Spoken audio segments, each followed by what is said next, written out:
உலகம் முழுவதையும் ஆண்டவருடைய வருகைக்கு ஆயத்தப்படுத்த போகிற ஒரு எழுப்புதல் அக்னி இந்தியாவிலே போடப்படுகிற காலம் வந்துவிட்டது. ஒரு பக்கம் எழுப்புதல் நடக்கும் பொழுது இன்னொரு பக்கம் உபத்திரவத்தை சந்தித்து தான் ஆக வேண்டும். அதற்கு மத்தியில எனக்காக நெருக்க ஆயத்தமா? அந்த எழுப்புதல் அக்னி அந்த அளவிற்கு மாற்றத்தை கொண்டு வந்தது. தமிழ்நாட்டில் இந்த மாற்றம் வரப்போகிறது, இந்தியாவில் இந்த மாற்றம் வரப்போகிறது.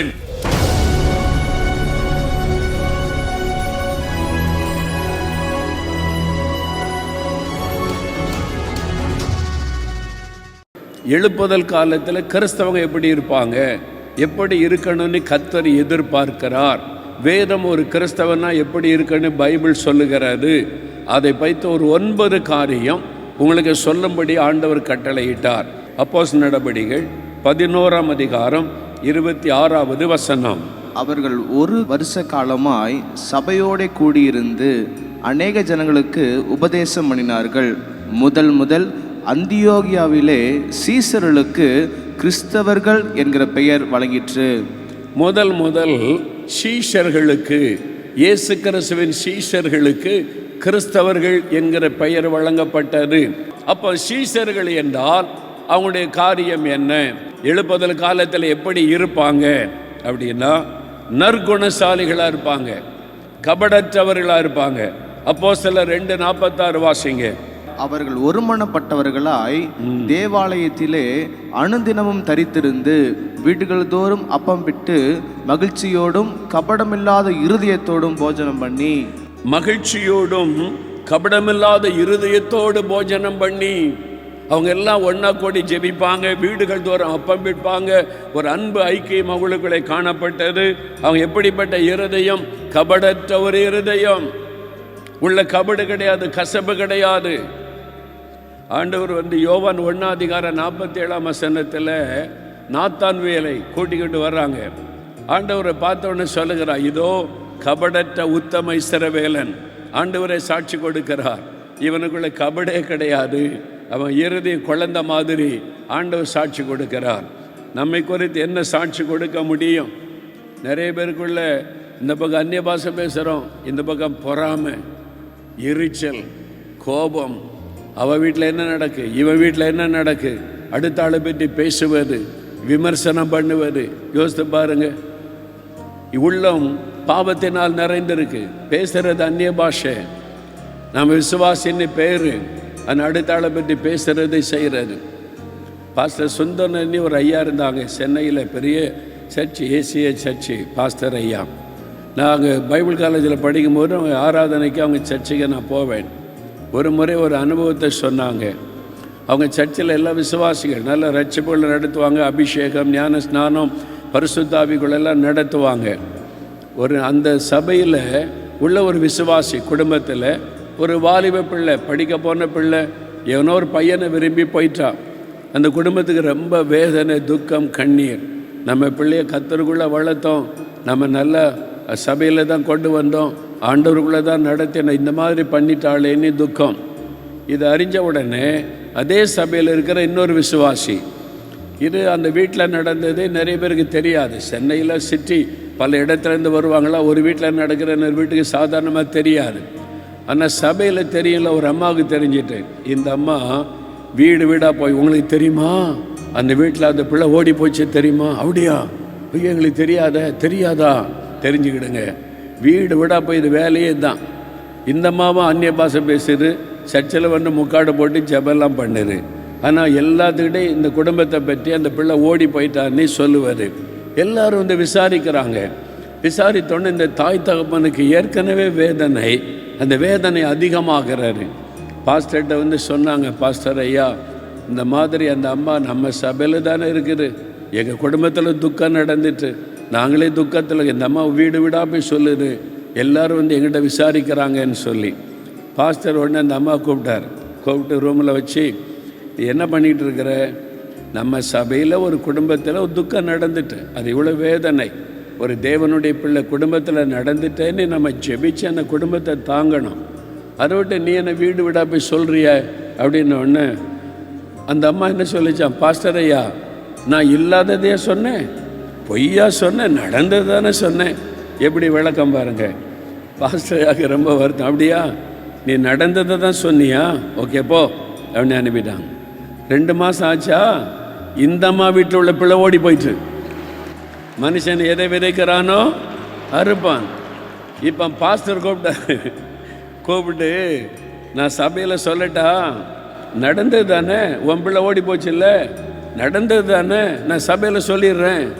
வெட்கப்பட்டு அழுது கொண்டு நின்றார். என்ன சுபாவம் உனக்கு? நீ எப்படி தேவனுடைய பிள்ளைன்னு சொல்கிற, எப்படி விசுவாசின்னு சொல்கிற? கிறிஸ்துவின் சுபாவம் வேண்டாமா உனக்கு? உள்ளுக்குள்ளே எவ்வளோ வன்மத்தை வைத்து கொண்டு அந்நிய பாஷை பேசுகிற. பாஸ்டர் கடிந்து கொண்டார். யோசித்து பாருங்க.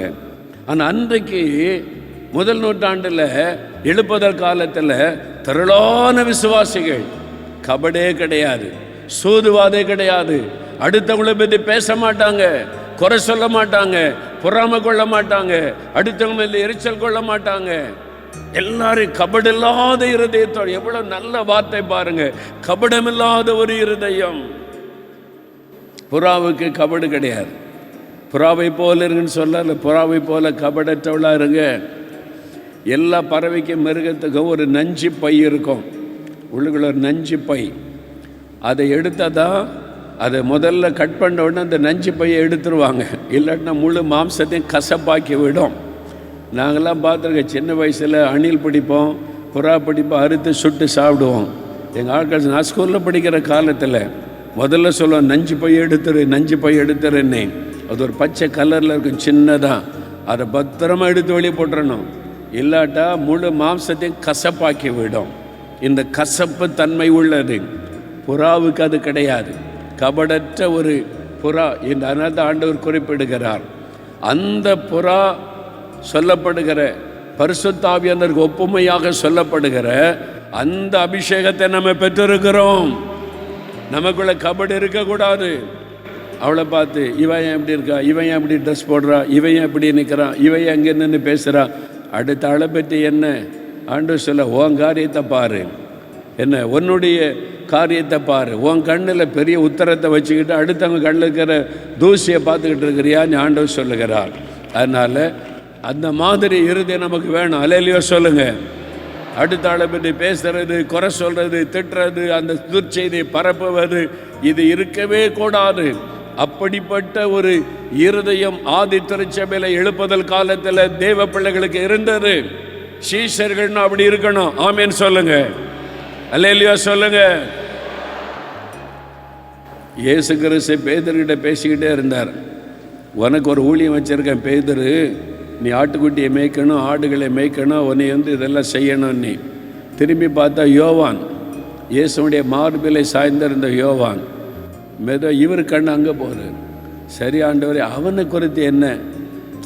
நிறைய பேருக்கு அதான், நம்மளை பார்க்குறதே இல்லை, அவளை குறித்து என்ன, அவனை குறித்து என்ன, அந்த வீட்டில் என்ன நடக்கு, இந்த வீட்டில் என்ன நடக்கு, இவன் குடும்பத்தில் என்ன நடக்கு, அவன் குடும்பத்தில் என்ன நடக்கு, அடுத்த ஆளையே பார்க்குறாரு. இது ஒரு கெட்ட பழக்கம், அது ஒரு பிசாசின் சுபாவம். இயேசு கிறிஸ்து உடனே சொன்னார் பேதுரை பார்த்து, நான் வரும் வரைக்கும் அவன் உயிரோடு இருப்பது எனக்கு சித்தமானால் உனக்கு என்ன? பேதுருவே, that is none of your business. உன்னை குறித்து மட்டும் பாரு, உன்னை குறித்து நான் பேசுகிறேன், உனக்கு வாக்கு கொடுக்குறேன், உனக்கு ஒரு ஊழியத்திட்டம் தர, அதை மட்டும் பாரு. நீ எதுக்கு அவனை பார்க்குற? உன்னை பாரு. that is none of your business. உன் காரியத்தை பாரு. இதை மாலமாக பதித்து கொள்ளுங்க. எல்லா தெய்வ பிள்ளைகள், அபிஷேகம் பெற்ற பிள்ளைங்க அடுத்த ஆளை பற்றி குறை சொல்கிறது, அடுத்த ஆள் குடும்பத்தில் என்ன நடக்குன்னு எட்டி பார்க்கறது, அவங்க என்ன பேசுகிறாங்க, எங்கே போகிறாங்க, இவன் எப்படி ட்ரெஸ் பண்ணுறான், இவன் அங்கே நிற்கிறான் அப்படின்னு பார்த்து குறை பேசுவது, அடுத்தவங்களுக்கு சொல்லுவது, இது ஒரு பாவ சுபாவம், பிசாசின் சுபாவம். இது ஒழியணும், ஒழியணும். அடுத்த ஆளை பற்றி பேசினா அடுத்த ஆளை பற்றி பேசாத அப்படி சொல்லணும். வாய் திறந்த வீடு சொல்லணும். பக்கத்து வீட்டில் இந்த பிசாசு உட்காந்துருக்கோம், நீங்கள் எப்போ வருவே, நீ காத்திருக்கோம். உனக்கு தெரியுமா, நீ கேம்புக்கு போனல இந்த 3 நாள் இங்கே என்ன நடந்து தெரியுமா, அவள் வீட்டில் நடந்து, இவன் என்ன வீட்டில் நடந்துன்னு பிசாசு ரெடியாக காத்திருக்கோம். நீங்கள் செவி கொடுத்து அப்படியா அப்படியான்னு கேட்க ஆரம்பிச்சிங்க, முடிந்தது உங்களுடைய ஆவிக்குரிய வாழ்க்கை. சொல்லணும், stop, that is none of your business, go. உன்னை பற்றி என்னை பற்றி இருந்தால் பேசு, அடுத்த ஆளை பற்றி பேசாதன்னு நீங்கள் வாயை அடைக்கணும். ஆமேன்னு சொல்லுங்க. வாய் அடைக்கணும். கபடில்லாத ஒரு இருதயம். அடுத்த ஆளை பற்றி குறைகளை கேட்டு அவங்கள பற்றி தப்பான எண்ணம் மனசுல ஸ்டோர் ஆயிரும். அப்ப அவங்கள பார்த்தா தப்பா தான் பார்க்க தோன்றும். அது கிறிஸ்தவ சுபாவம் அல்ல. அன்றைக்கு ஆதி திருச்சபையில் கபடில்லாத ஒரு இருதயம் இருந்தது. அவங்களுடைய நற்குணம், அவங்களுக்குள்ள நல்ல குணம் இருந்தது. இதான் நமக்குள்ள இருக்கணும். இந்த எழுப்புதல் எங்களுக்குள்ள வரணும், எங்க சபைக்குள்ள வரணும், எல்லா கிறிஸ்தவங்களுக்குள்ள வரணும். யார் யார் தங்களை கிறிஸ்தவங்கன்னு சொல்றாங்களோ அவங்க மத்தியில் இந்த எழுப்புதல் வரணும் ஆண்டவரே என்று எல்லாரும் ஜெபிக்க போகிறோம். எல்லா சபையில் இருக்கிற கிறிஸ்தவங்களுக்காக ஜெபிக்கிறோம். எல்லாரும் சீஷரா மாறணும், சீஷரா மாறணும் ஆண்டவரே. எல்லாரும் சீஷரா மாறணும். ஆவியானவர் அந்த மாற்றத்தை உண்டாக்கணும். எல்லாரும் ரட்சிக்கப்படணும். இன்னும் ரட்சிக்கப்படாம சர்ச்சுக்குள்ள இருக்கிறாங்களே, இன்னும் ரட்சிக்கப்படாம சர்ச்சுக்குள்ள இருக்கிறாங்களே, ஆண்டவரை தொடுங்க, அவங்கள ரட்சிங்க. எல்லாருக்குள்ள ரட்சிப்பின் அனுபவம் வரட்டும். எல்லாரையும் அபிஷேகம் பண்ணுங்க. எல்லாரும் மேல ஆவியை ஊற்றுங்க. எல்லாருக்குள்ள ஜபாவியை கொடுங்க. எல்லாரையும் நற்குணசாலிகளா மாத்துங்க. எல்லாரும் சாட்சி உள்ளவர்களா வாழணும். மாறணும் ஆண்டவரே. எல்லாரும் ஊழியம் செய்யணும். எல்லாரும் பாடுகளை சகிக்கணும். எல்லாரும் இயேசுவை அறிவிக்கணும். எல்லாரும் வசனத்தின் மேல தாகமுள்ளவர்களா மாறணும். இயேசுவுக்காக கொடுக்கணும். எல்லாரும் சீஷரா மாறட்டும் ஆண்டவரே. எல்லாரையும் சீஷரா மாத்துங்க. எல்லாரையும் சீஷர்களா மாத்துங்க. எல்லா கிறிஸ்தவங்களையும் சீஷரா மாத்துங்க. ஆவியானவர் ஊற்றப்படட்டும். அந்த எழுப்புதல் உண்டாகட்டும். அந்த மாற்றம் உண்டாகட்டும். எல்லாரும் சீஷர்களா மாறணும். கிறிஸ்தவங்க எல்லா சீஷர்களா மாறணும். இனி குடிக்கிற ஒரு கிறிஸ்தவங்க கூட இருக்கக்கூடாது. லஞ்சம் வாங்குகிற ஒரு கிறிஸ்தவங்க கூட இருக்கக்கூடாது. வரதட்சணை கேட்கிற ஒரு கிறிஸ்தவங்க கூட இருக்கக்கூடாது. ஜாதியை பற்றி பேசுகிற ஒரு கிறிஸ்தவனும் இருக்கக்கூடாது. ஆண்டவரே, அநீதியாய் செயல்படுகிற ஒரு கிறிஸ்தவனும் இருக்கக்கூடாது. எல்லாரும் சீஷரா மாறணும். குடும்பங்களிலே ஆவிக்குரிய மாற்றங்களை காணட்டும். குடும்பமே ரட்சிக்கப்படட்டும். வீடு ஜப வீடாய் மாறட்டும். ஒவ்வொருவருடைய வீடும் ஜப வீடாய் மாறட்டும். ஒவ்வொருவருடைய வீடும் துதியின் வீடாய் மாறட்டும். எல்லாருமே ரட்சிக்கப்படட்டும். அந்த அனுபவத்தை பார்க்கட்டும். உடைய பிள்ளைகளோடு கூட இருந்த நடத்தும். எல்லா மகிமையும் இயேசு ராஜாவிற்கு மாத்திரம் செலுத்துகிறோம். இயேசுவின் நாமத்தில் ஜெபிக்கிறோம் பிதாவே. ஆமென். For further details and prayer support, contact Jesus Redeems Ministries, Nalumavudi, Thoothukudi District, 628-211. Our phone number 04639 353535. info@jesusredeems.org. Our website www.jesusredeems.com. God bless you.